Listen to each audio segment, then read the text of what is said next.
विवादों का प्रदेश यानी उत्तर प्रदेश, और उत्तर प्रदेश में भी गाजियाबाद में तो हर दूसरे दिन ऐसे ऐसे विवाद निकल के आ रहे हैं कि आपका नाली का झगड़ा है तो हिंदू मुस्लिम का झगड़ा हो जाएगा, दो दोस्तों के बीच में झगड़ा है और अगर हिंदू मुसलमान है तो हिंदू मुस्लिम का झगड़ा हो जाएगा, ठेले से ठेला टकराने का झगड़ा है और एक ठेले वाला हिंदू एक मुसलमान है तो हिंदू मुसलमान का झगड़ा हो जाएगा, दो पड़ोसियों के बीच नॉर्मल पानी का झगड़ा है तो हिंदू मुसलमान का झगड़ा हो जाएगा।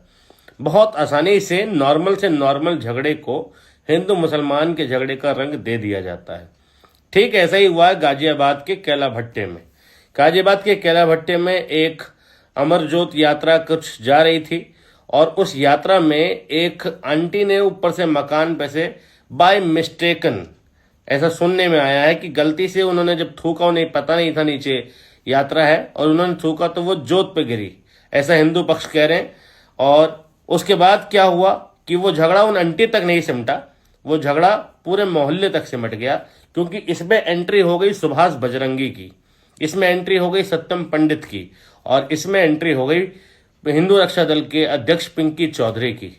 मैं ये पूछ रहा हूं कि अगर किसी व्यक्ति ने गलती की है और वो गलत कर भी रहा है तो पुलिसिया कार्रवाई उस व्यक्ति तक सीमित क्यों नहीं रह जाती, या उस व्यक्ति उस समुदाय उस व्यक्ति या उस घर मकान तक सीमित क्यों नहीं रह जाती। वो झगड़ा देखते ही देखते वो पूरे समाज का झगड़ा कैसे बन जाता है। वो समाज का झगड़ा ऐसे बन जाता है क्योंकि इन झगड़ों में इन्वॉल्वमेंट हो जाती है तमाम संगठनों की। और सत्यम पंडित के बारे में आप जानते ही होंगे, पिछले दिनों वो मंगलवार के दिन मीट की दुकानें, जो पका हुआ मांस बिकता है, होटल, उनको बंद कराने गया था बिना पुलिस परमिशन के, बिना पुलिस की आज्ञा के। फिर वो जेल काट कर भी आया और वो ऐसे ही न जाने कितने विवादित काम करता आया है। पुलिस बराबर जेल भेज भी रही है, लेकिन इससे उसे प्रसिद्धि भी मिल रही है क्योंकि उसके माइंडसेट के लोग उसे पसंद कर रहे हैं।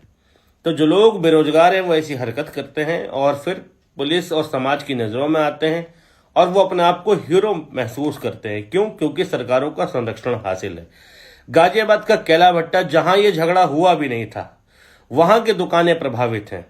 ये झगड़ा हुआ था गाजियाबाद के कैला भट्टा में पीएसी चौक से पीछे वाले रास्ते पे, लेकिन उसके परिणाम स्वरूप क्या हुआ कि ये तमाम संगठन और दल के लोगों का वहां पर आना जाना हुआ, नारेबाजी हुई, जिससे जो पीएसी चौक का होटल है, वहां जो होटलों की लाइनें लगी हुई हैं, वहां होटल वालों ने किसी लफड़े से बचने के लिए, माहौल खराब होने से बचने के लिए अपनी दुकानें बंद कर ली और वहां पुलिस ही पुलिस है।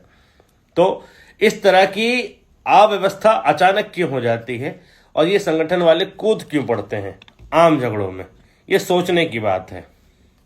मैं तमाम मीडिया वालों से दरख्वास्त करूंगा कि गाजियाबाद के कैला भट्टे में जाएं और असल खबर को निकाल के सामने लाएं। प्रशासन अपनी तरीके पे मुस्तैदी से काम कर रहा है और निष्पक्ष काम कर रहा है, इसमें कोई दो राय नहीं है, लेकिन प्रशासन के निष्पक्ष काम करने से भी कुछ संगठन नाराज होते हैं। वो चाहते हैं क्योंकि हमारी अब्बा की सरकार चल रही है, क्योंकि हमारी सोच विचारधारा की सरकार चल रही है, तो प्रशासन निष्पक्ष कैसे हो सकता है। दूसरे समुदाय की ईंट से ईंट बजा दी जाए और उनके घरों पर बुलडोजर तुरंत चला दिया जाए, जबकि दूसरे समुदाय के सभी लोगों का कोई लेना देना भी इसमें नहीं है। दूसरे समुदाय के तमाम कारोबार ठप कर दिए जाएं। तो तमाम मीडिया वालों से गुजारिश है कि गाजियाबाद के कैला भट्टे में जाएं, सही न्यूज को कवर करें और सच सामने लाएं। जय हिंद, जय भारत।